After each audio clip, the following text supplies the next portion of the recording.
السلام علیکم ورحمۃ اللہ تعالی وبرکاتہ حامدا و مسلم وبعد. محترم مولانا صاحب ستړی مشي څنګه یې جوړي خیر دې تکړی ټیک ټاک خیریت.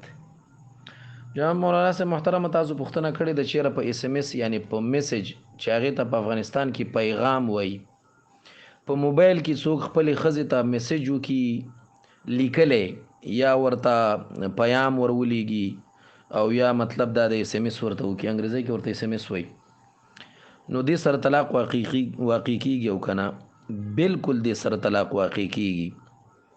دا مسله صراحتاً پم دی اس ام اس الفاظ باندې فتاوا دارالعلوم زکریا را نقل کړي. فتاوا دارالعلوم زکریا جلد سلورم صفحہ 450 کتاب الطلاق هغه کی پوښتنه شوی سوال ایک شخص نے اپنی بیوی کو فون میں اس ام اس دا اس ام اس ور سره په انګریزي کې لیکلې دی. ایک شخص نے اپنی بیوی کو فون میں اس ام اس کے ذریعے طلاق دی. ایک هفته بعد دوسری طلاق پیسې خلانډه وګدا دغه ټوګده کیسه پکې کړي چې یو سړی خپل خزه ته یو ځلې په میسج کې په موبایل کې میسج کې طلاق ورولېږي بیا یو هفته بعد ورته دویم طلاق ورولېږي بیا یو نیم کال دوی سره جدا اوسېدل. اوس دا سړی غواړي چې د خزه سره بیا یو ځای شي نو دا مخکې طلاقونه واقع شوي او کنه. الجواب حامدن و مسلم دی وای بصورت اس ام اس دونوں طلاق واقع ہو گئی. و کم میسجونه چې ورته کړي دي په میسجونو کې دا دواړه طلاقونه چې شوي دا دواړه طلاقونه شوي دي. اب اگر دوبارہ ساتھ رہنا چاہتے ہیں تو اثرنو دو گواہوں کے سامنے تجدید نکاح کے بعد ساتھ رہ سکتے ہیں. و که اوس غواړي چې دا بیا ور سره نکاح وکړي نو چون کې د یو طلاق خدا سره اوس مالک دی ځکه سړی سره خدري طلاقي نو د دوه طلاقونه ور کړي نو په دې وجه نو تاسو د مسله پکې دا د چیرې په اس ام اس باندې بالکل طلاق واقع کیږي.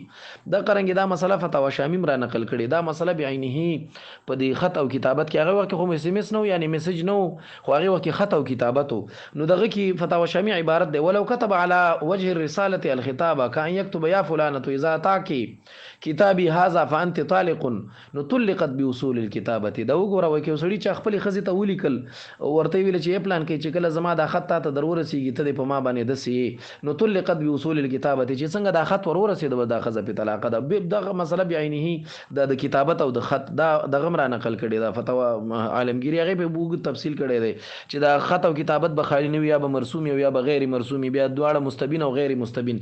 نو د مستبین ترجمه کړي ما یكتب على الصحيفه والحائط والارض په کتابي ورته لیکلي کاپي کې یا په دیوال ورته لیکلي یا په ځمکه ورته لیکلي او نیت طلاق به کې بالکل دا طلاق واقع کیږي. نو کدي سړی په خزه ته اس ام اس کړي وي بالکل دا طلاق واقع کیږي. ما درته د اس ام اس په لفظ سره دا مساله فتاوا دارالعلوم زکریا جلد 4 صفحه 450 کتاب الطلاق کې را نقل کړي. السلام علیکم ورحمت